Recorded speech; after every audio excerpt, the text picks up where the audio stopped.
All right, we are so excited to welcome on to Theater and College Hoops a Tucson native who helped win a National Junior College Athletic Association Region Championship, a Cascade Collegiate Conference champion during his time at Eastern Oregon, a Mountain West Conference champion during his time as a director of player development at Boise State, a former assistant at Tejano Odom Community College, a man who was head coach at Wenatchee Valley College, where he was also named East Region Coach of the Year. I'm catching my breath. Hang on. He was at Idaho as well, but now he is an assistant coach at Washington State. We got Jeremy Harden joining us today. Jeremy, how are you? I'm doing good. Doing good. How are you guys doing? I'm doing well, man. What a resume. Your LinkedIn must be like essays long. You are well-traveled. Yeah, I've been fortunate enough to stay in this business for a while now. I've been able to work with some great coaches along the way. So I've always told myself if I can keep it up, then I'll try to stay in this business as long as possible. Well, you're all, just real quick, Jeremy, you're off to a 2-0 start. You're scoring in the mid 80s. It's just a quick flight to Phoenix. Am I getting too far ahead of myself here for the Cougs? How would you assess the start? I think the start is going well. We've got a good test coming up this Saturday against Mississippi State. But starting off 2-0 first against Idaho and then against Prairie View. We've been able to have some success playing inside out. We've got a couple good interior bigs that can score the ball efficiently. And we've got some good younger guards who are still trying to find their way. It's been a work in progress. We've got 9 new players, so there's been a lot of stoppage during practice. But I think this weekend against Mississippi State will be a true test into what we can do and see what kind of how it will shake out during our conference as well. Like I said, Mississippi State is a very, very talented team. So just excited to finally get on the road and have a real good test.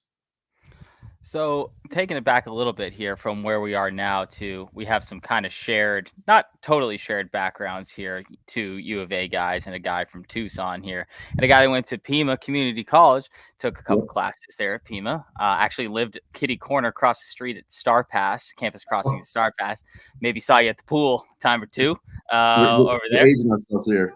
Yeah, no, I'm just throwing that out there. Actually, one of my funnest, hold on, I'm going to actually go into something real quick. One of the funnest basketball games I've ever been to in my life was at Pima Community College. It was, God, Subi, help me out here. Who was the athletic freak that went to San Diego State? Super skinny guy in like 2008, 2009. Jamal Franklin. Yeah. No, but it was Jamal Franklin and it wasn't Dwayne Poley. Dwayne Poley. That's who it was. Poley. Who went to USC as well.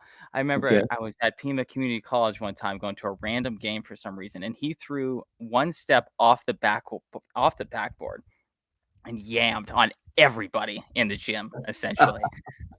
And that's my very favorite Pima Community College memory right there. But I digress. Anyway, so starting off in Tucson, maybe being a U of A fan, I'm not sure. Not going to put that on you, especially now where you coach now. But what's the progression been like to make it from a very Pac-12 oriented place, or Pac-10 at the time, to now a Pac-12 coach? That's got to be a pretty cool progression in your life as a coach. Yes, it is. I started out as a high school coach, actually, in Tucson at Immaculate Heart High School, up on the north side, my senior year at Arizona. So when I got done playing, I kind of knew I wanted to get into coaching, obviously playing at Pima Community College. And Jim Rosborough, longtime Lute Olson assistant coach, came over and coached me my sophomore year at Pima Community College. So kind of always knew I wanted to get into coaching, and like I said, was able to move around this coaching fraternity for a while now. Got my first gig at Eastern Oregon University, and then I was at Boise State for 3 years. So I got a taste of the Division I level pretty early, and kind of went back and did the junior college route, where need to get some experience recruiting. So I think that's where my experience here helps. I was able to go and be a head coach and be able to do everything from recruiting to game schedules to scouts. So I got that experience under my belt and kind of climbing my way back up to the Pac-12. Like I said, very fortunate to be in the Pac-12, coming from Tucson. Obviously, growing up, I was a big time Arizona fan. Mike Bibby, Jason Terry, all Gene Eggerson, all those guys. So kind of to be back in the Pac-12, or to be in the Pac-12 now after growing up a huge Pac-12 fan, it's come full circle. And like I said, I'm just blessed to be able to call this my profession. We're going to dive a little bit more into you mentioned your profession. I'm very curious about your progression as well. And you alluded to that a bit. I want to unpack your response there just a little though, Jeremy. You had mentioned items such as recruiting and game scheduling and practices. Can you help us better understand? I mean, take us back to when you first started walking the sidelines to where you are today. Tell us a little bit about areas that you've seen exponential growth over the years for you personally. And I want you to use this time to don't be bashful is what I'm saying. Really give yourself credit here. Where are some of the areas that you think you've really excelled in over the years, how it's helped you, your exposure? Yeah, I will say my first job, college job after Immaculate Heart High School in my senior year of college, was at Eastern Oregon University. And here I was, new to the area, kind of thought I knew a lot about basketball, which I thought I did, but did not know a lot about basketball coaching. From the recruiting to practice plans to just the daily interactions with coaches. I'd show up, in the office at 9 o'clock with my former coach, and thinking I was, doing a lot of work. And now I look back at myself, I'm like, man, I don't remember what I was doing during all those hours, right? But now, after I've been a head coach and been at this level, I think my biggest progression would be recruiting, being a head coach, right, and then being at this level. You realize the importance of recruiting. You realize the importance of relationships, and you realize the importance of getting a quality, high character individual.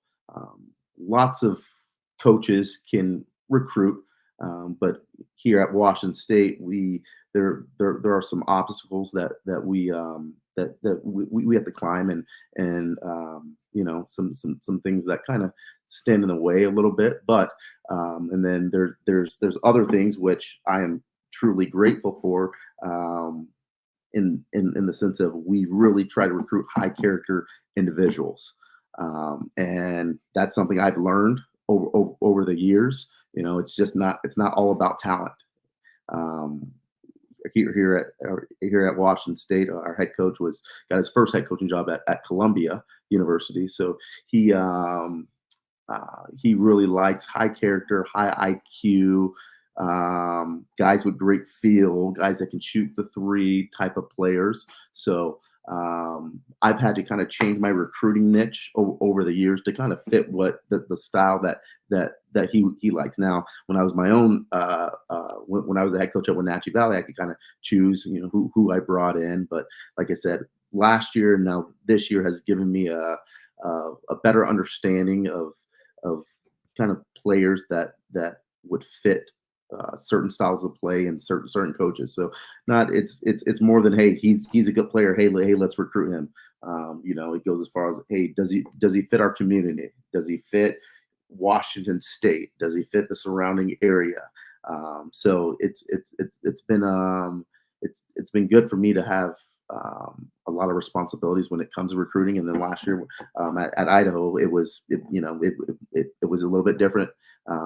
we went for just different type of player than we would here. So I would say from my first years over at Eastern Oregon University, when I said, hey, I was bringing players and hey coach, hey, I saw this kid, hey, what do you think about this kid, hey, what about this guy? And so I was bringing a lot of names to the table and not really knowing what I was doing. And now that I've been in this business for a while, I understand it's more than just can you put the ball in the hole.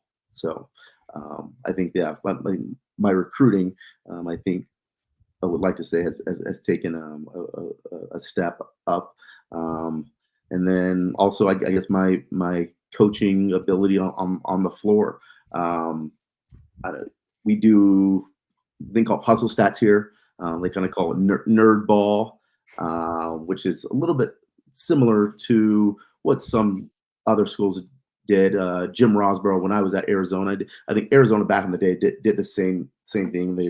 There's different statistical categories where you grade guys during practice. Hey, you get certain numbers plus minuses for a charge or a loose ball or a hustle play. Where here we do that as well, but it's really complex. We have 42 different statistical categories that we calculate after each practice. So myself, other two coaches go in, takes us an hour and a half, and we chart all the rebounding, all the defense, all the offensive statistics, and obviously there's 42 different ones in between those. So I think I've learned how to just become a better coach on the floor and be able to see different things where I wasn't able to do that early on in my career. So let me go back to recruiting for just a second. I grew up in Fairbanks, Alaska, University of Alaska Fairbanks. So I have a lot of GNAC, NWAC friends and family. My sister went to Idaho and Boise State, had a number of friends who went to every single community college in Washington, quite literally. My mom's not a community college, but my mom's an Eastern Washington alum. My other half the family's from Seattle. So there's almost not a community college I don't know in Washington, right? So having coached in the region for essentially your whole coaching career, would you say that your opinion on some of maybe junior college transfers and things of that, players of that nature, maybe holds a little bit more weight than some of the other assistant coaches that you work with, to say, hey, listen, I know these guys, I've coached guys like this in my past, I've coached at every level in a short amount of time, but especially in the region that you're in, would you say that your past experience at that NWAC level and then kind of moving up through that, maybe gives your opinion a little more cachet, let's say, than maybe some of the other coaches on the staff, or is it all pretty even? Yeah, I would say during our recruiting meetings, when it comes to community college or junior college players, I would say my word is pretty heavily leaned upon. Obviously, being a head coach in the NWAC for 5 years, and then playing community college ball at Pima, and then going back and coaching at Tohono O'odham Community College, I'm well versed in all of Northwest community colleges, and well versed in all the ACC, AC, and I really take pride. I really take pride of knowing every player, trying to know every player on the West Coast at the JUCO level. If there's hopefully there's no guys that slip through the cracks on the West Coast. There have been several NWAC players that have made it to this level. Now, I think the NWAC does get a little bit of a bad rap since it's not a national junior college. But like I said, I've coached at the national junior college level. I'd say some of the top NWAC teams could probably compete at the middle part of the ACC, AC, in between the Division II and Division I level. And then some of the top tier teams, I think, could hold their own against ACC, AC Division I teams. I think my experience at the junior college level is really helpful, especially at this point in time. I think we have 2, 3 3 community college players on our roster right now, and Oscar Clough from Cochise Community College, and then Isaac Jones was at Wenatchee with myself, and yeah, I mean those guys can produce. So it's been a fun getting to know some of those coaches in the ACC, and talking to them. Hey, I played there. I kind of know what it's like to be at this level. And then same thing with the NWAC, being able to move up and coaching at that level for a while. I've got a great feel of kind of where those players and if they can play at this level. So Jeremy, what I want to do is pivot a little bit now to Washington State, and we'll marry that with getting to know you a little bit more. Can you just take us behind the curtains this offseason? You just got there in what, August, right? Yes. Yep. August. How did that all transpire? So I knew Coach Kyle Smith from my days at Wenatchee Valley. There's a Washington High School Coaches Association puts on a clinic in Lake Chelan, and I went every year, and so did Kyle. Was one of the speakers. So I've got to know Kyle Smith for the last six years now. So we just had a really good relationship over those years, and I had always been wanting to get to this level. When the opportunity presented itself, like I said, we had a really good relationship, and strong ties here to the Pacific Northwest, and strong ties here to the community colleges, and that's what kind of our direction of Washington State basketball is leaning towards a little bit when it comes to recruiting. We are trying to recruit community colleges pretty heavily. So I think that's where Kyle saw my value, and like I said, we had a great relationship, and yeah. Was it here in August. Was it kind of like a mutual interest? Did you reach out to Kyle? Did he say, "Hey, I got to have this guy"? How did who made the first move, I suppose? Yeah. So he did. He reached out to me. Yeah. He reached Come out on, to man, me. let it out. Yeah, let it out. You don't. I'm telling you, you don't have to be bashful here. Yeah. He reached out to me. Like I said, we've had a really good relationship since 6-7 years ago, since he's been speaking at the clinic. So it's kind of hard nowadays in college athletics. It's kind of become a transactional business. So you gotta kind of be careful who you hitch your wagon to. But I have nothing but great things about Coach Kyle Smith. I've known Coach Shaw as well throughout. Got to know him throughout the recruiting process. So I felt very comfortable in coming over here. And like I said, yeah, it was just a great opportunity for myself, being up here for 5 years, for 6 years now, and not having to move too far. I felt like it was the right move for my family and I.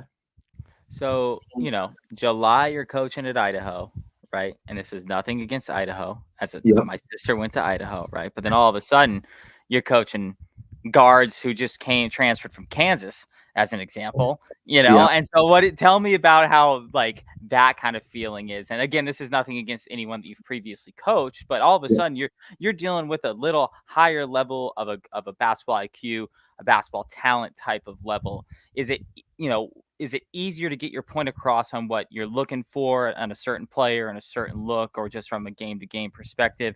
It's a little easier to say, hey guys, we have some more leadership on this team than what you're used to. Tell me what that transition is like. It's going from all of a sudden we're coaching not just D1 guys, but high major D1 guys who have played in the tournament and gone deep in the tournament before. Tell me what that transition was like, kind of all of a sudden. Yeah. Honestly, I don't think there's that big a difference in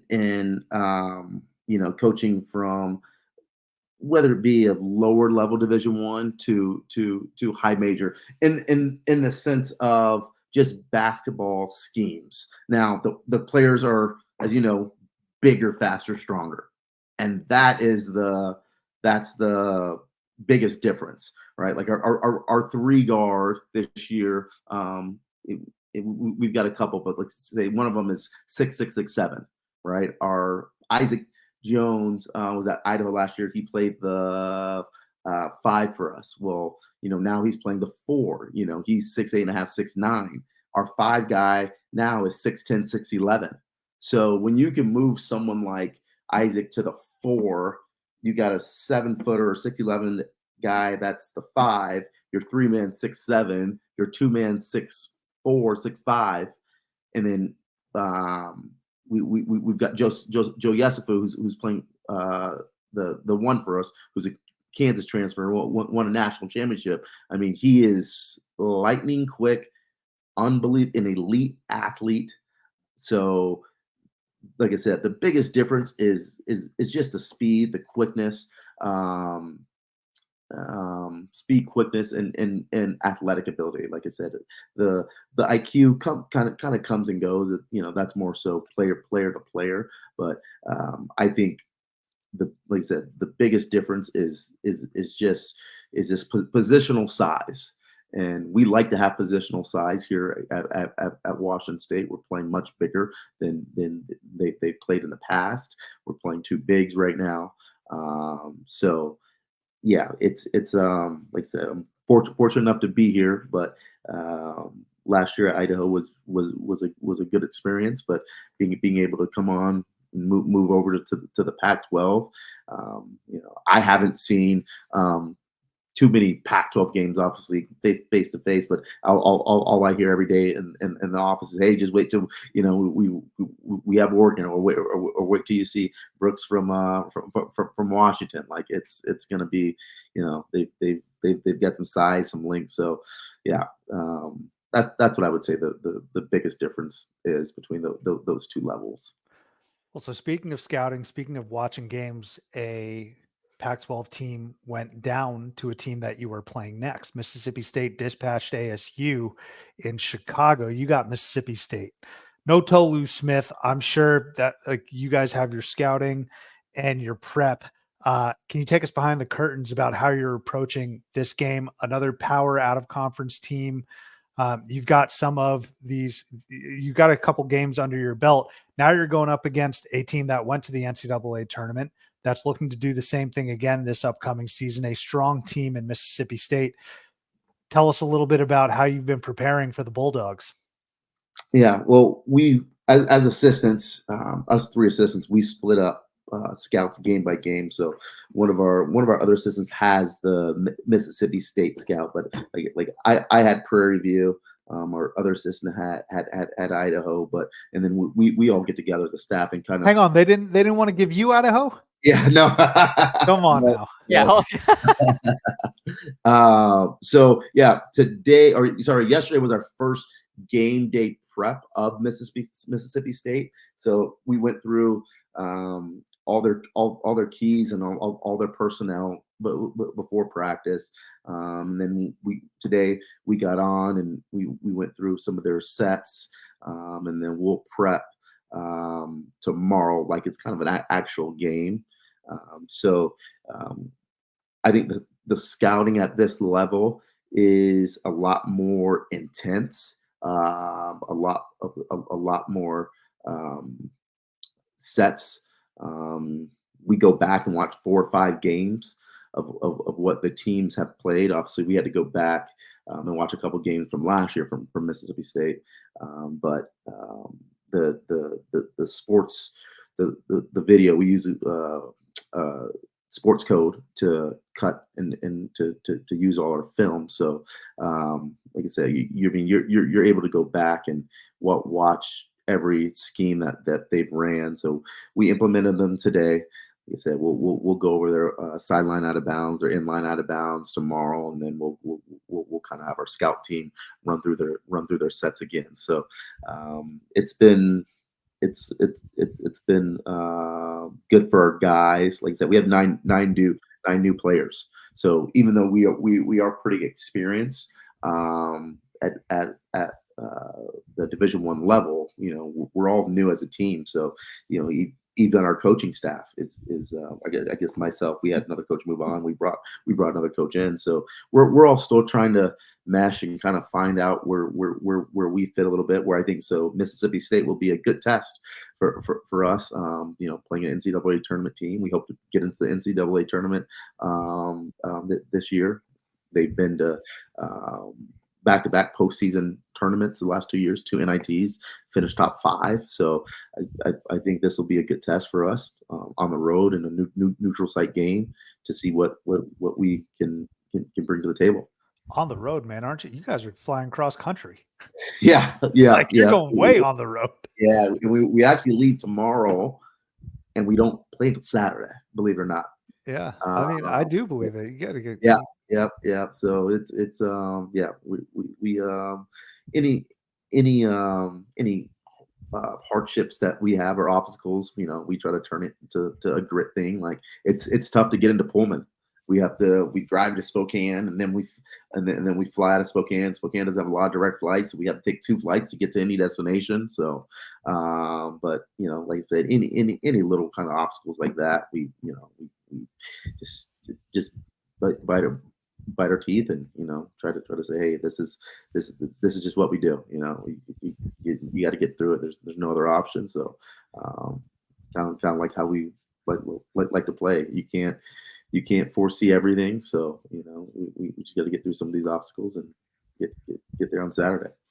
So, like I said, my grandparents lived in Spokane for 30 years. Still have great aunt and uncle that live on South Hill there. Okay. My aunt and uncle are both Wazzu alumni as well. So yeah, it's not the easiest place to get in the world, but no. So I hear that. But so going back 1 second, you don't have to extrapolate on this too much, but you kind of talked about it a little bit, but I just want to talk about how when you study game film and just kind of let our listeners know that when you are looking at film and breaking it down, how much of a concern is it who the other team is that this team is playing? So, how much of is it a concern if it's an ASU that Mississippi State is playing, or a Duke, or a UT Martin? I know you're putting more credence into what Mississippi State is doing, but how much would you say that you're worried about who they're playing as it relates to maybe how the sets that they're running or what plays they're running? Yeah, not so much concerned about who they're playing. And another thing that I've taken from here, we got our base defense and our base offense. So anything that they do, we kind of just go back to our fundamentals, and we always follow our fundamentals. Where when I was a head coach, I changed it up a lot. I just said, hey, this is what they're doing. Hey, we're gonna guard this way because they are scoring off side ball screens. So we're just gonna ice the side ball screens. Where now we work on going under, we work on icing. So again, not so much about who they're playing. We kind of stick to our fundamentals a ton, and if we see that there's any if we see that there's any big things that we need to change, then we will. But yeah, we are a lot focused on ourselves, what we do defensively, what we like to do offensively, and then like I said, if doesn't matter if they're playing a Division II school, it doesn't matter if they're playing a Division I school, and you'll see most teams are kind of they run their sets, and they don't change very much. Everyone has their basically early offense or early game, and maybe if you go 5 games back and you're cutting 5 games, you might be able to find a play or two that that you can throw in there and that we can scout. So, but the majority of the time, after watching two or three games, you've got a good feel of kind of what they do in early offense. They're what they do defensively, how they're guarding the ball screen, how they're guarding the post, how they're guarding out in line out of bounds. So, like I said, we really just want to try to focus on ourselves and see if we can't become the best defensive or offensive team we can, and then if we need to make adjustments, we will. Yeah. So Jeremy, in focusing on yourself, we're only a week into the season, but I'm curious to know, and I know Cougar fans that are listening are curious to know, if we take a step back and look at it at a high level, what is this team's identity? You've mentioned toughness a few times. You got 42 metric points or data points that you take into account in practice. But if you were to speak to Cougar Nation, what would you say this team's identity is? If I were to speak to Cougar Nation, I'd say our team identity is grit. Like I'd like to think that we're a gritty team. It's kind of what we have to be in order to have some success in the Pac-12 and preseason. Not taking many plays off, being first to the ball, taking charges. So just things that that show up and kind of in our hustle stats. So like I said, with having different types of statistical categories, we like to we did the hustle stats for the first 6 weeks, and we would like to try to see those translate into the actual game. So I'd like to think that we're going to be a gritty team, and that we're going to be able to have a presence, an interior presence. I think that's another thing that you should be able to see from us. We've got 3 really good bigs, and we're really trying to make guys pay for going small, throwing the ball inside, rebounding. We hopefully should have an advantage on the glass since we are playing big. So yeah, I'd say grit, and then just our interior posts. So, in the Pac-12 and just some of these other places you're going, neutral site games with Mississippi State, so on, just given your progression in your coaching career, how excited are you to play not only, in front of your home Wazzu crowd, but also on the road at all these really high, major, big-time college basketball venues? Tell me, just from a personal and from a coaching perspective, how excited are you for those type of experiences?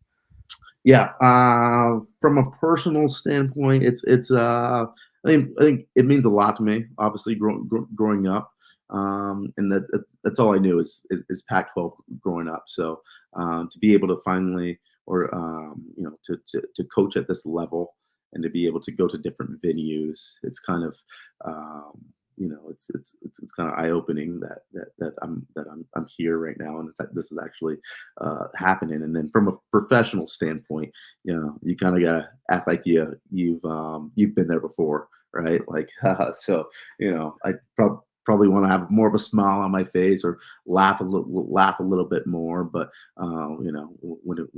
when it comes to getting the job done, kind of going to these other arenas and going to neutral site games and going back home, at the end of the day, we've got a job to do, and our job is to play to the best of our ability, and hopefully that leads to a victory. Let's talk a little personnel here, Jeremy. Okay, I'm going to ask you to do me a favor and make me sound smart come like February and March. All right. One of my Okay. favorite questions to ask, and I call it the Sule Boom question, because a year ago in the offseason, I asked assistant coach David Miller, who's at Xavier. I was like, can you give me anyone on Xavier that the country doesn't know about today, sitting here in August and September? But by Valentine's Day, we're going to know about them. And the first immediate answer he told me was Sule Boom.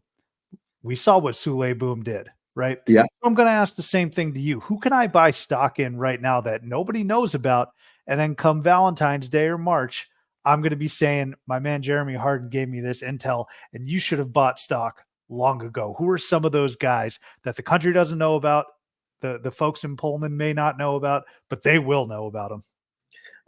I think one would be Oscar Clough. He's the community college transfer from Cochise Community College. He is an absolute load. I think he's shooting 75% from the field this year.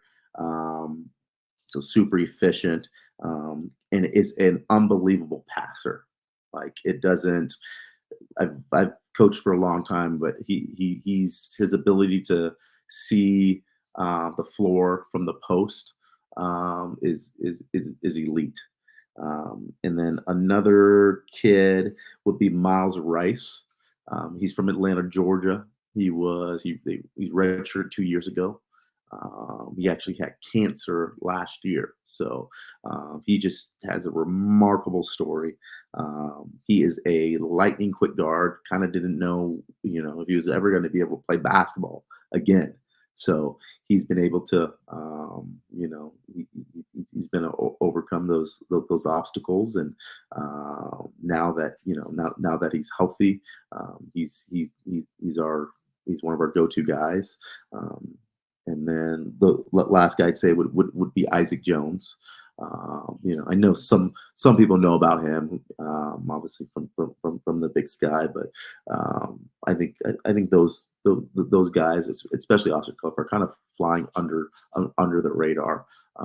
With not that much heavy media presence here in Pullman. I think those are three guys that you should definitely put an eye.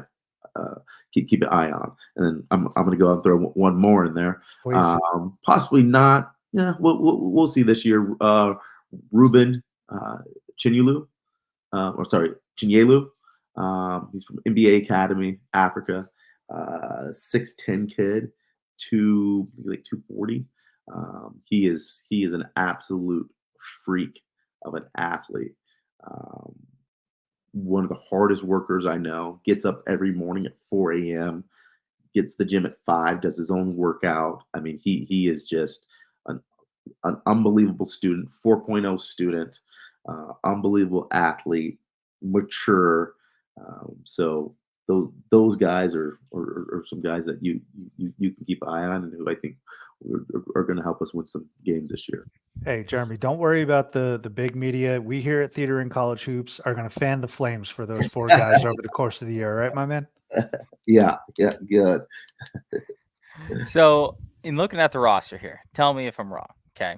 So you got at least 4 continents represented on this roster, all here in Pullman, Washington, the center of the universe here, Pullman, Washington, the Palouse, Yeah. right? But you are not exactly fully versed in Pullman, Washington, but obviously you've coached in pretty much a whole circle around Pullman. How do you bring all these guys in, especially as a new guy somewhat to Pullman yourself, and bring a guy from Australia, from Macedonia, from Africa, from France? How do you bring these guys all together and get them comfortable in a place that they're definitely not used to? Yeah, Coach Smith has done an unbelievable job with that. He's a very family-oriented coach, so I think he tries to make Pullman feel like home for the guys. He's super open. Opens his house to all our players. Yeah, I mean, we've got guys from all over the globe. And like you said, here in the middle of nowhere in Pullman, but we just try to make it seem like as much as home as possible. So when it comes to our coaches, when it comes to our academic advisors, our nutritionists, I mean, we try to talk to the guys and take care of the whole individual, and it's more than basketball. This is a small, this is a small part of your life, and we just hope to have a impact on it more than just more than basketball. And as you see, some guys have really bought into it. We've had Andre Yakumovsky here for 4 years now. He's from Macedonia, so we're able to bring those guys in from all over. Ruben Chinyelu from Nigeria, Osterclough, Australia, and then we have actually 6 Washington kids on our roster. We just signed one, so we will have 7. So we would like to like to try to think that we're doing our homework in our backyard first, and then we're reaching out pretty far. But yeah, it's just credit to Coach Smith, for doing and staff for doing an unbelievable job on making it feel like as much like home as possible. Shoot, I'm laughing that you even got a guy from Aspen and a guy from New York City. Those might as well be two different countries too, really. Yeah, absolutely, absolutely, yeah. Atlanta. Hey, Tommy Lloyd better keep his passport tight, man. Kyle Smith's coming for those stamps. Yeah, yep, absolutely. Yeah, we haven't still.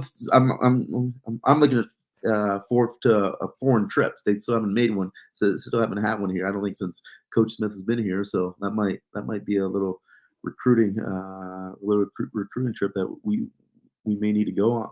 Yeah, man. Let's get that on the calendar. Hey, Jeremy, let's have some fun though. Some quick hitters, some questions. All right, we talk a little bit about Kyle Smith. You said you had a relationship with him for the past 6 or 7 years. Okay, us too. We're sitting on the couch.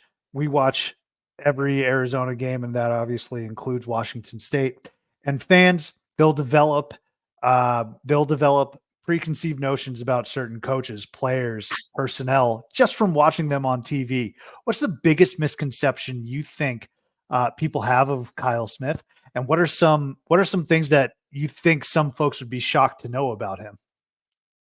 The biggest misconception about Kyle Smith. That's a good question. Let's see. I would say that he wears glasses and he's a nerd, but no, yeah. It's the whole he invented the whole nerd ball hustle stat deal. So he seems to think that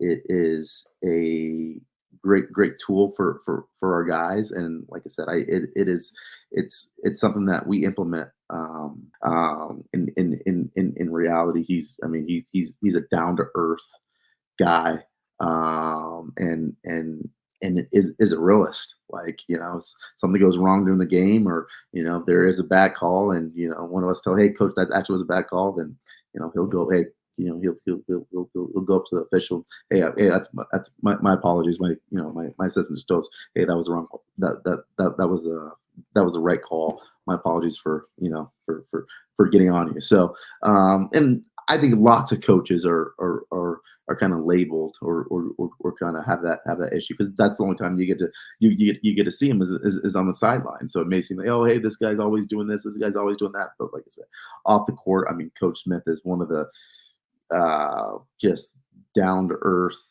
real guys. Like it's just, I'm like, hey coach, well, you don't want to do this now, like no, that's not sustainable. His whole mentality is is it sustainable? Like, can we actually make this work? Hey, are we really going to get a kid out of Utah? Are we really going to get an LDS kid out of Utah when there's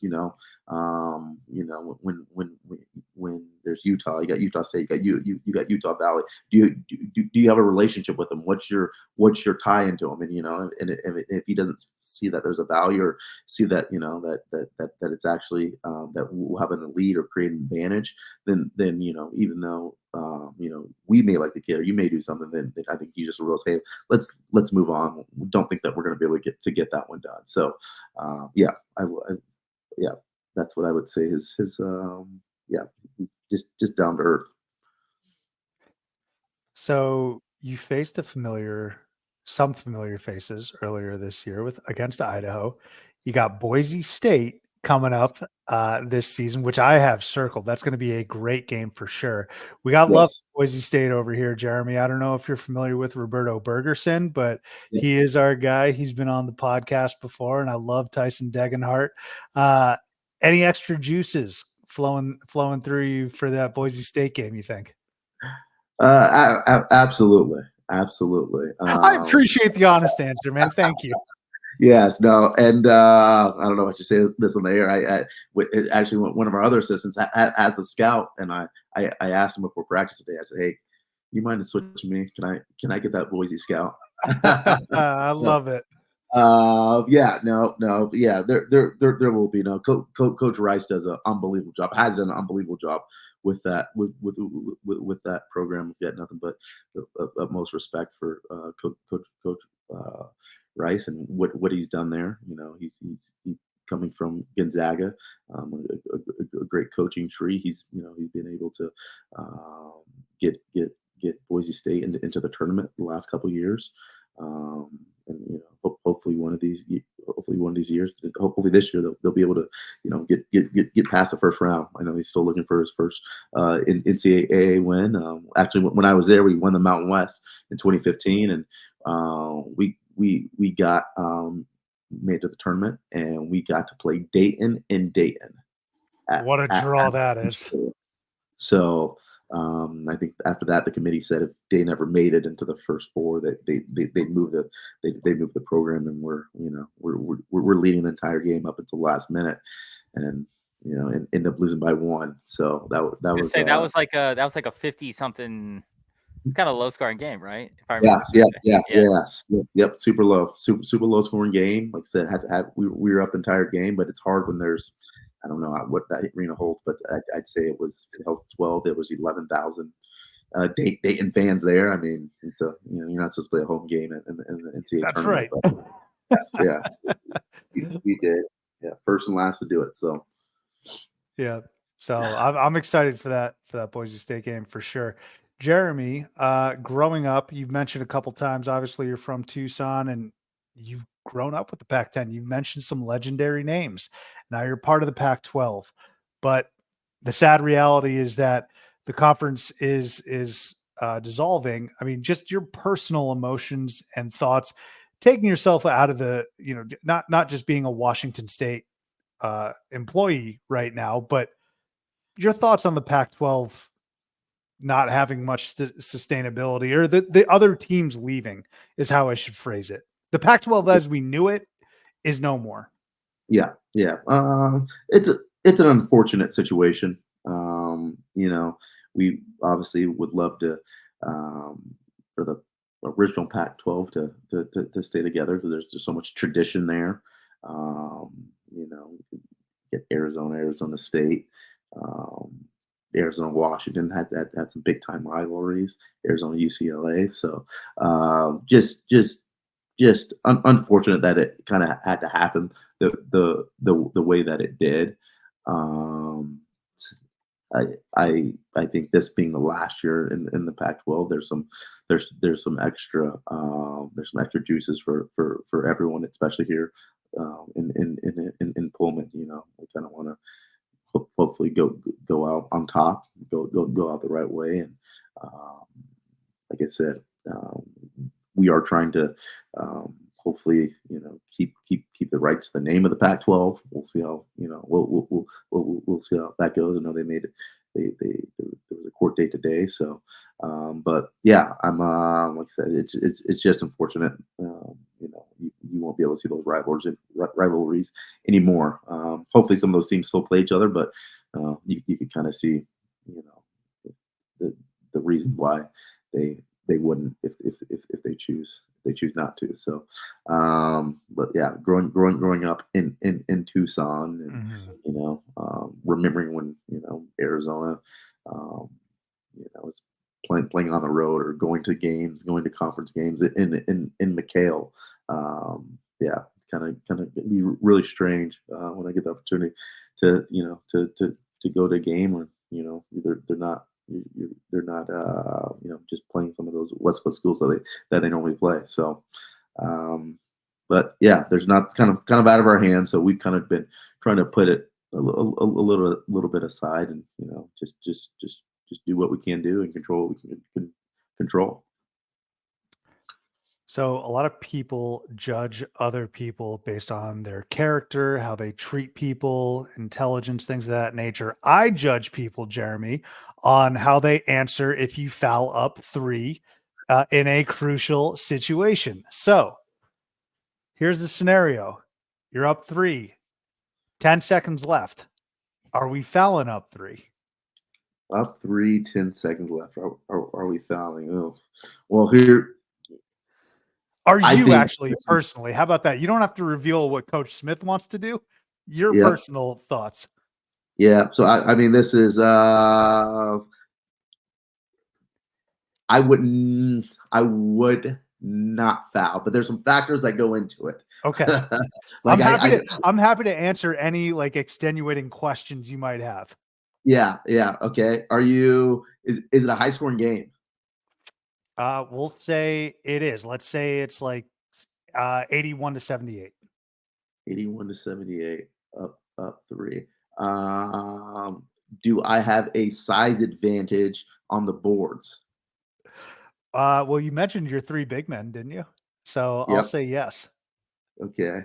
Then I am sheesh. High scoring game. Sure. I'd foul.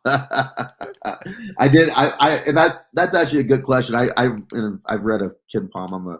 I kind of like the statistical deals. This is just what I read. I heard there's real not one way or the other. No statistical facts behind whether you should. I heard it's kind of a wash either way. But yeah, it's I'd foul. Yeah. Life's greatest questions, right? Yeah. Life's Yep. greatest question. What is the meaning of happiness? Do you foul up 3? All that type of stuff. Exactly. No, it's yeah. I mean, there's lots of guys like to play it out. Lots of guys like to foul. I'm a huge proponent in the 2-for-1 at like, I don't know, at like 43 seconds, 42 seconds, maybe even lower. Like I don't. You see it all the time in the NBA. You don't really see it that much in college, but I mean, to me, if I can get a 2-for-1 off, I'm doing it more probably more often than not. God, I'm so happy that you said that because nothing makes me more upset in college basketball than a team walking the ball up the floor with like 48 seconds left in the half. I'm like, come on, especially a team that plays quick, has good guards. It's like, yo, let's go. We got time. But yeah, you see it almost. I bet there's a game on a night that it happens. It's absolute. I mean, it is a free possession.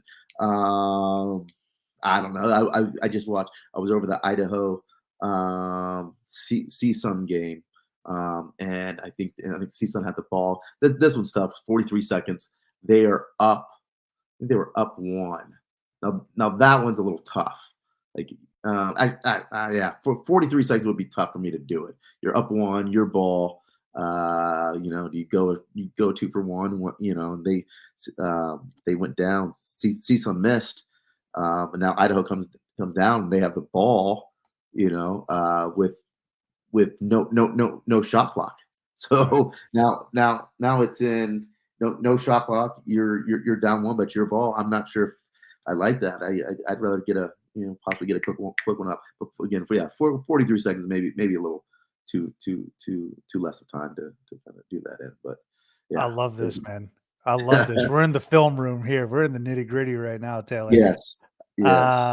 Jeremy, so as a fan, let me tell you, when I'm watching these games, last 2 minutes, last 3 minutes, the refs, in my opinion, go to the monitor way too often, and it is maddening to me. Reviews, etc.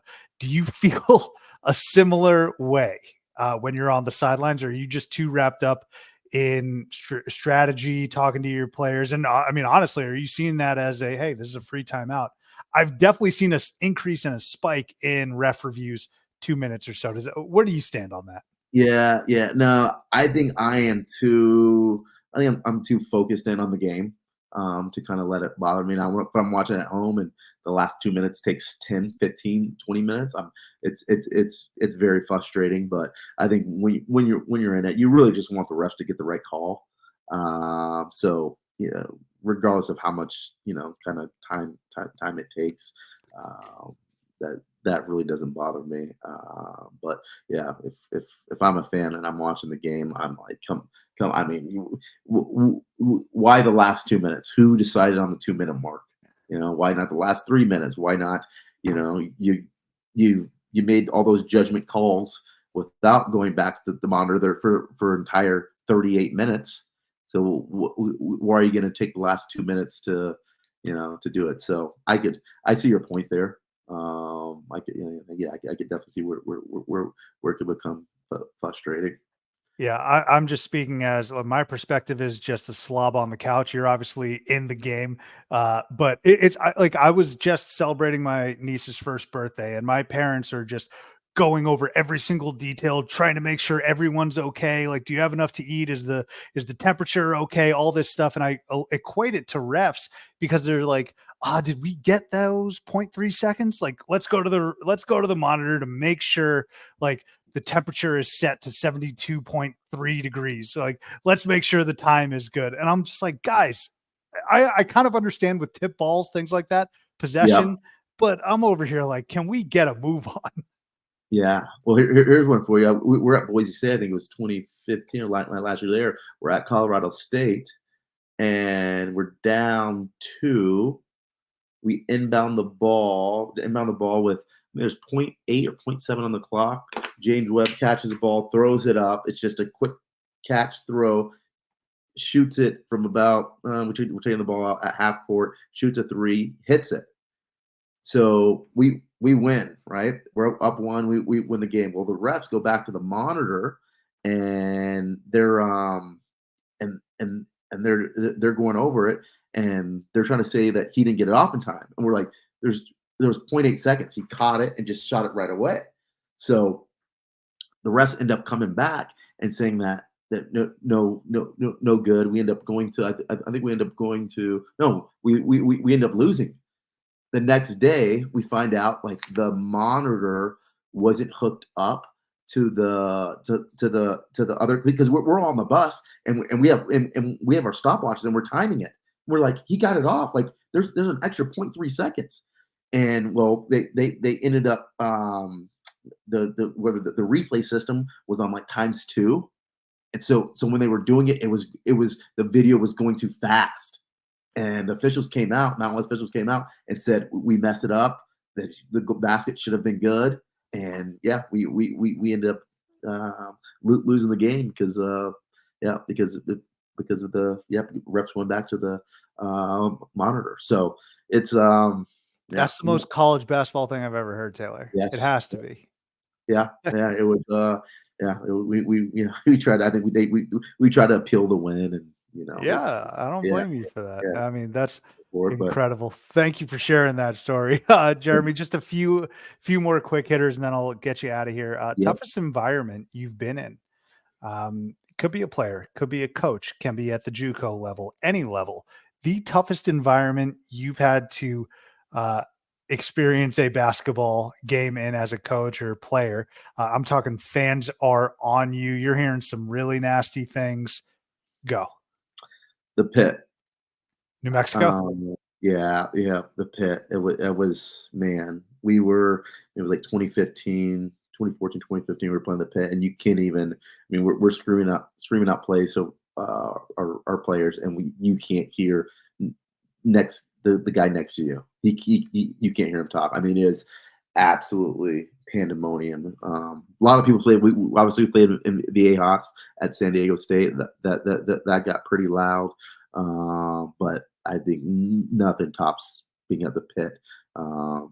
We went to Kentucky. Let's see, we played at Arizona, but yeah, the Pit is just different. Arena you're most looking forward to coaching in this upcoming season can be conference or non-con. I guess it's gonna have to be McHale. Yeah, It's last year the Pac-12, from being from Tucson, get to coach in front of my friends and family. So yeah, McHale will hold a special place. that's wonderful. And this is a question I asked assistant coach now at Princeton, Luke Gore, and he gave such a thoughtful answer. I had to ask you because I want your perspective on this because of so much of your experience is just, it's mind blowing to me. It's amazing to see all the experience that you have. But Jeremy, what's some advice you have for other coaches, some folks that may want to travel in your footsteps? I would say take, if possible, go somewhere where you are able to do multiple, where you're able to do multiple things. And then when I was at Wenatchee, like I said, I had to do my own game schedule. I had to do my own travel. I had to do my own. I did my own recruiting. I did all the scouting reports. I did community service. So if you're able to go to a place where you can get your hands dirty and you can um, have get take a lot of experience out from it, then that is what would suggest. I know lots of guys, kind of start at this level and maybe stay at this level. Where I think my experience has been, I've been at the NAIA level, I've been at the high school level, I've been at the like I said, JUCO level, I've been at the Division I level now. So just coaching at multiple levels, and then coaching at a community college where you don't have a lot of resources, and you have to be able to you've got to be smart with your funds. You've got to find out a way to recruit. You got to find a way to stay under budget. I think that's helped me a lot. I think there's value in guys that can do a lot with a little. So I think if you can, recruiting is obviously the number one deal that kind of runs Division I basketball. If you can, to me, if you can recruit, you're going to be able to stay in this profession for a while. So you got to be personable. You got to be recruit. You got to be genuine. Like I said, you got to be in it for the right reasons. And there's some coaches are in it for the right reason. Some coaches aren't. So, but yeah, like I said, I would, if I could offer one bit of advice, it'd be to go out and get as much experience as you can. When it comes to recruiting, when it comes to scheduling, because anything that kind of Coach Smith asked from me now, I've done.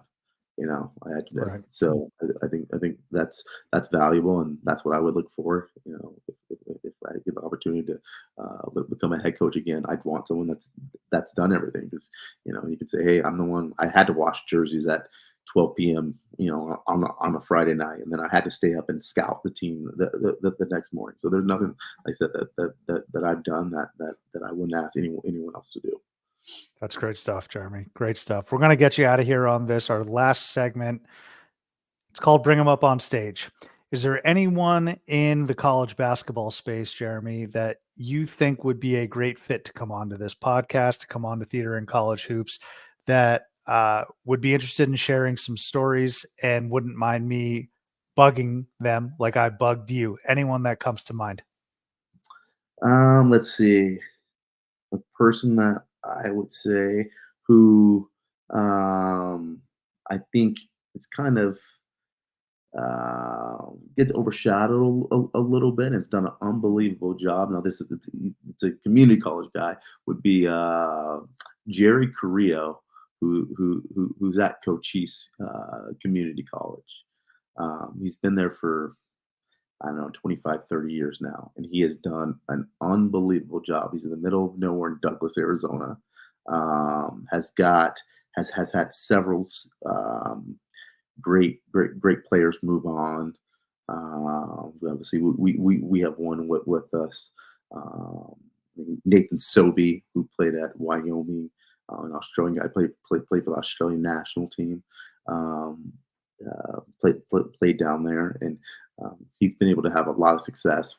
Has won several ACC titles. And then one other person I would suggest would be John Riley, who's the head coach at Perth in the NBL. I actually worked with him at Boise State. He was associate head coach at UC Santa Barbara for the past 3-4 years, and he got the Perth job last year. So John's a great basketball mind.